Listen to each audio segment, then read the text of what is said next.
Graça e paz, amados.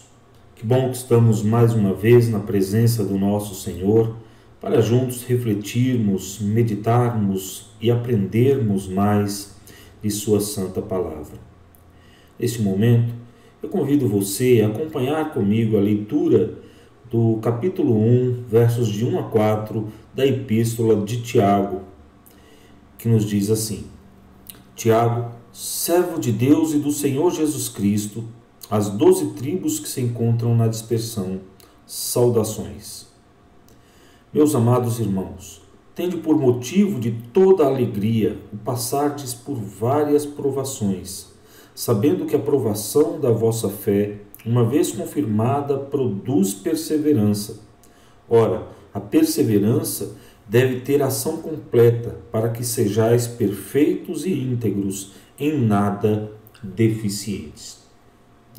Queridos, conta-se que, conforme o costume de sua tribo, um garoto de apenas 13 anos foi levado pelo pai para o alto de um monte e foi deixado ali na mais absoluta escuridão.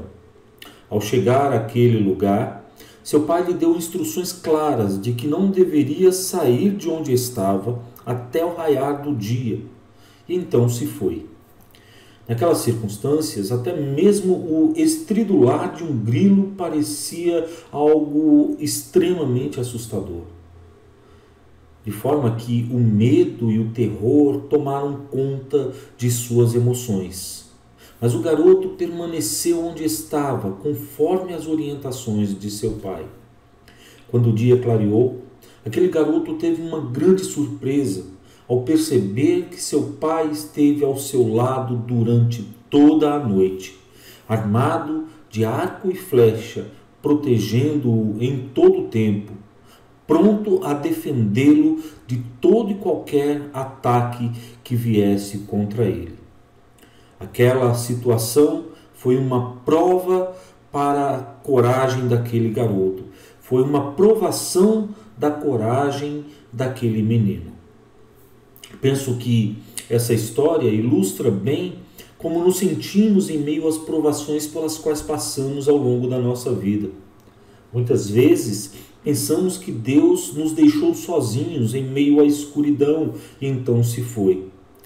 E quão grande é a surpresa que temos ao perceber que Deus nunca nos deixou, mas esteve sempre ao nosso lado, pronto a nos defender, pronto a cuidar de nós, pronto a nos proteger de todo o mal.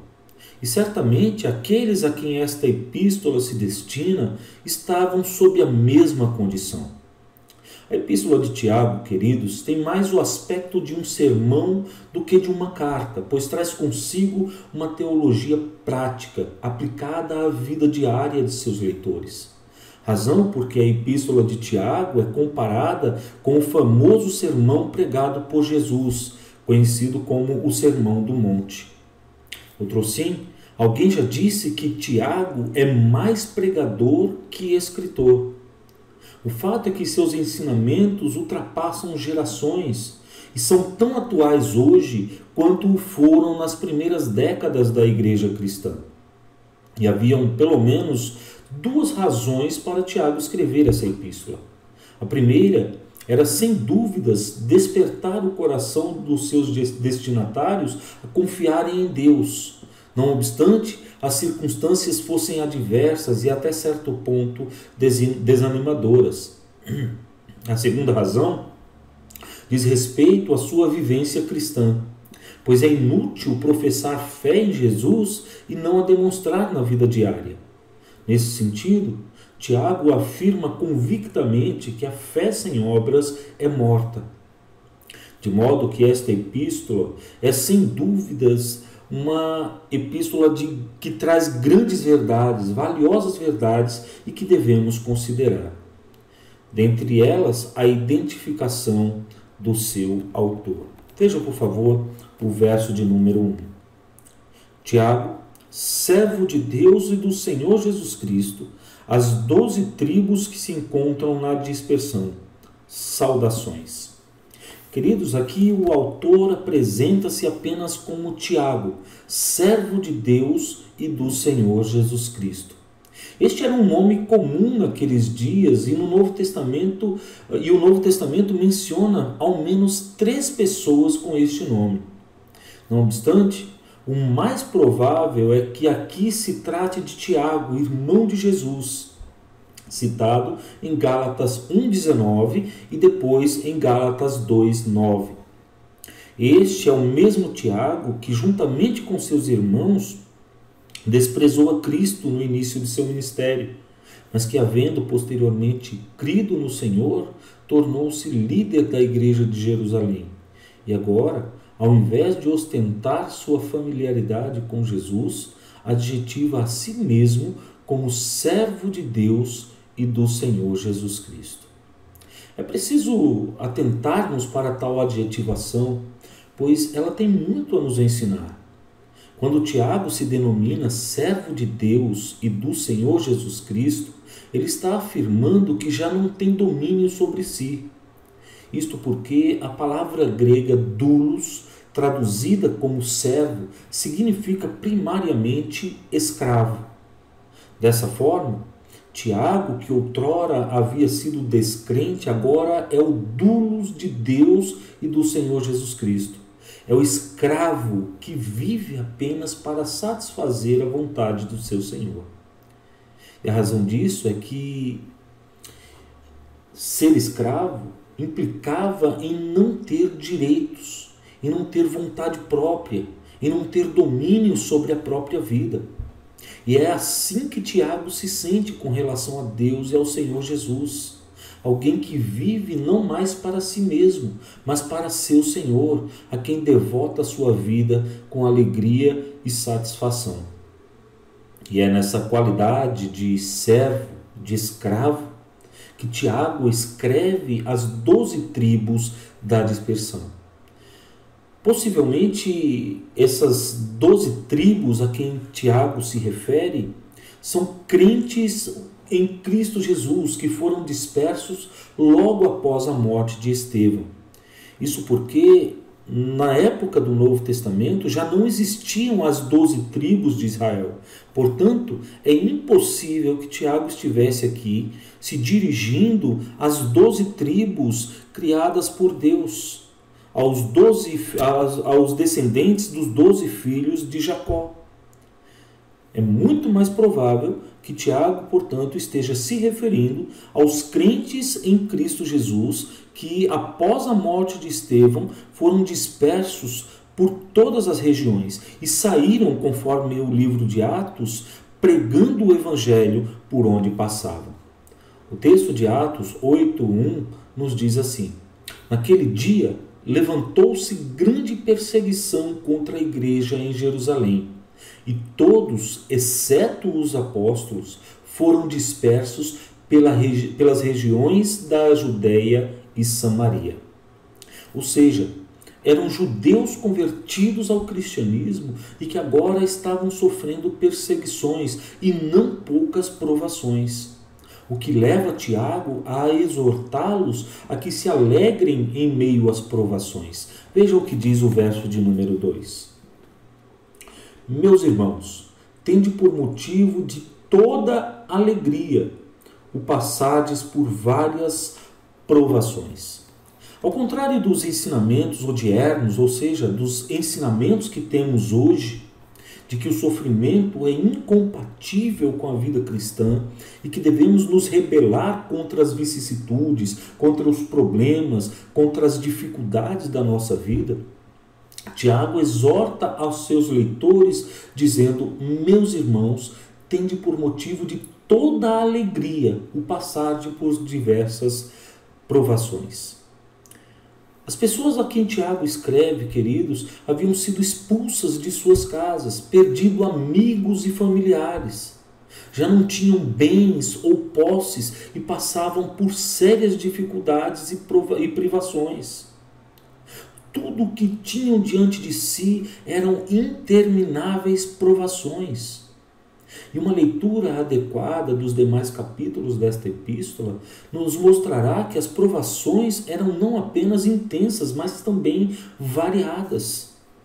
Estes irmãos estavam sendo explorados pelos ricos, estavam sendo arrastados aos tribunais, tendo seus bens tomados e ainda eram difamados por sua fé.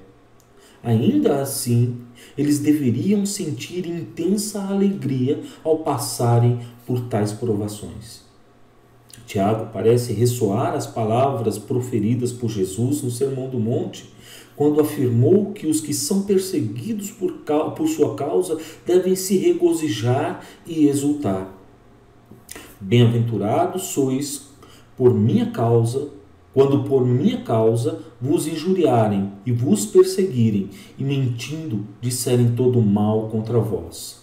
Regozijai-vos e exultai, porque é grande o vosso galardão nos céus. Pois assim perseguiram os profetas que viveram antes de vós, diz o Senhor Jesus. O fato, queridos irmãos, é que as lutas e sofrimentos pelas quais estes irmãos passavam não deveriam ser motivo de lamento ou murmuração, mas de alegria. Isto porque a alegria na vida do cristão deve ser mais que um mero sentimento, precisa ser mais que uma simples emoção, devendo ser a expressão do seu caráter, pois o apóstolo Paulo a apresenta em Gálatas 5:22 como um dos elementos do fruto do Espírito. É importante atentarmos ainda para o fato de que as provações pelas quais estes irmãos passavam tinham um objetivo definido. Não eram provações sem objetivo, sem um fim específico. Muito pelo contrário, elas tinham um objetivo definido, o qual nos é apresentado nos versos 3 e 4. Sabendo que a provação da vossa fé, uma vez confirmada, produz perseverança. Ora, a perseverança deve ter ação completa para que sejais perfeitos e íntegros, em nada deficientes. Em outras palavras, queridos irmãos, tais provações não eram resultado de uma espécie de sadismo divino, nem tinham o propósito de determinar se eles criam ou não em Jesus. O objetivo de tais provações era fortalecer sua fé e confiança no seu Senhor. Perceba que sua fé, sendo confirmada, produziria perseverança, literalmente paciência. Esta é a tradução literal da palavra grega traduzida como perseverança, ou seja, paciência. A ideia aqui é de uma paciência ativa que não se esvai mesmo diante da mais dura realidade. Uma paciência que suporta os mais duros golpes da vida sem retroceder. Uma paciência que é constante e que não volta atrás de forma alguma, em hipótese alguma. De modo que para Tiago, essa paciência, essa perseverança deve ter uma ação completa, atingindo todas as áreas da vida do cristão.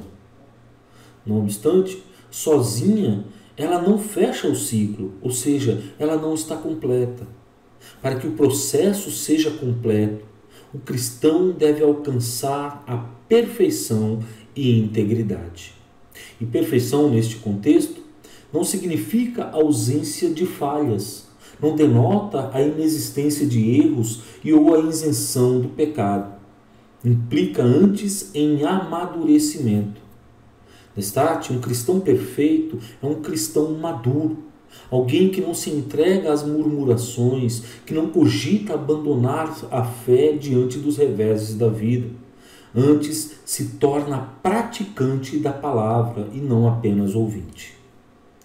Assim, o ensinamento de Tiago é que os cristãos que têm sua fé provada devem amadurecer, e isso para que não haja deficiência em nada. De forma que um cristão que tem sua fé provada e aprovada na fornalha divina, amadurece e está sempre pronto para servir a Deus e ao próximo. Vale ressaltar que aqui, queridos, o conceito de provação traz implícito o processo de purificação do ouro. que ao passar pelo fogo elimina todas as impurezas. De forma que um cristão que passa pela fornalha divina, pela fornalha da provação, é alguém que tem todas as impurezas retiradas, eliminadas da sua vida. Era mediante as provações que aqueles irmãos seriam purificados de toda soberba, autossuficiência e humanismo antropocêntrico. Logo, as provações serviriam como instrumento para seu crescimento na fé, sabendo que a provação da vossa fé, uma vez confirmada, produz perseverança. Ora, a perseverança deve ter ação completa, para que sejais perfeitos e íntegros, em nada deficientes. Estas maravilhosas verdades, queridos irmãos, devem chegar aos nossos corações com o mesmo peso e vigor que chegaram ao coração daqueles irmãos a quem Tiago se dirigiu originalmente. Pois, como diz Warren Wiersbe, a maturidade espiritual é uma das grandes necessidades da igreja de hoje. Muitas congregações são áreas de recreação para criancinhas, não áreas de trabalho para adultos. Os membros não têm maturidade suficiente para ingerir o alimento espiritual sólido de que necessitam, de modo que precisam ser nutridos com leite. Infelizmente, a igreja contemporânea está infestada de crentes que não amadureceram, pessoas dominadas por sua infantilidade, que abandonam a fé tão logo passam pela fornalha da provação.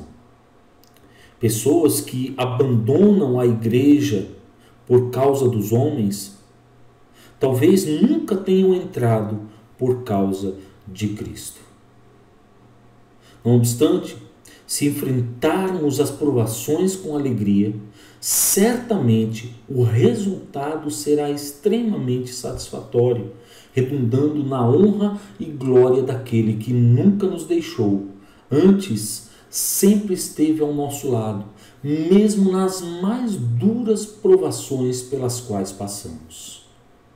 O que fica evidente com tudo isso é que as provações pelas quais passamos são sinal do favor divino. Isso porque, em meio à provação da nossa fé, Deus está conosco a nos amparar, sustentar e aperfeiçoar.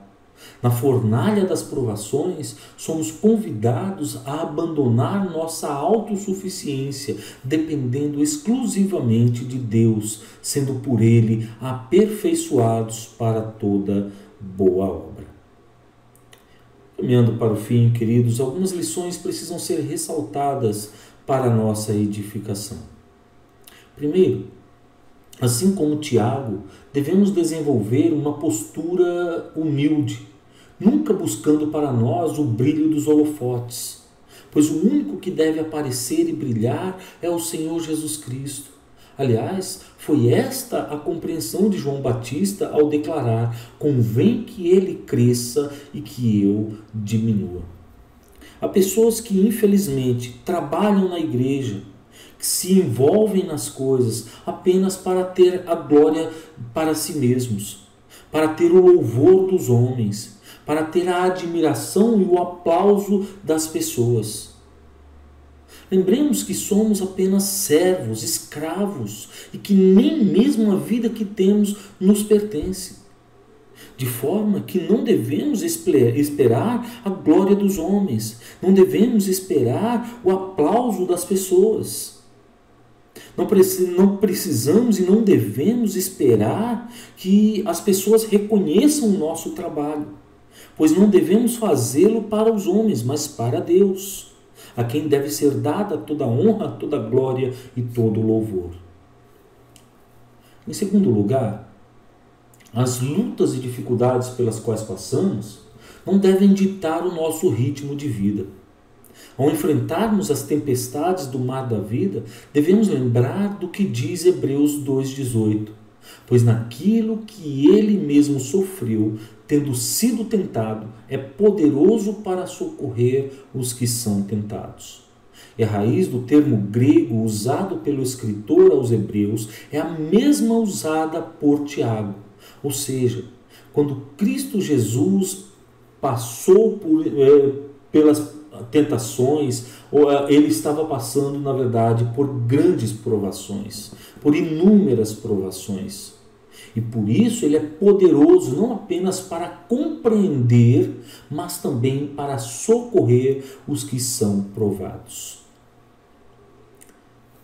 Passar por tentações, passar por provações, passar por lutas, dificuldades, por sofrimentos nessa vida, sozinhos, jamais passaremos.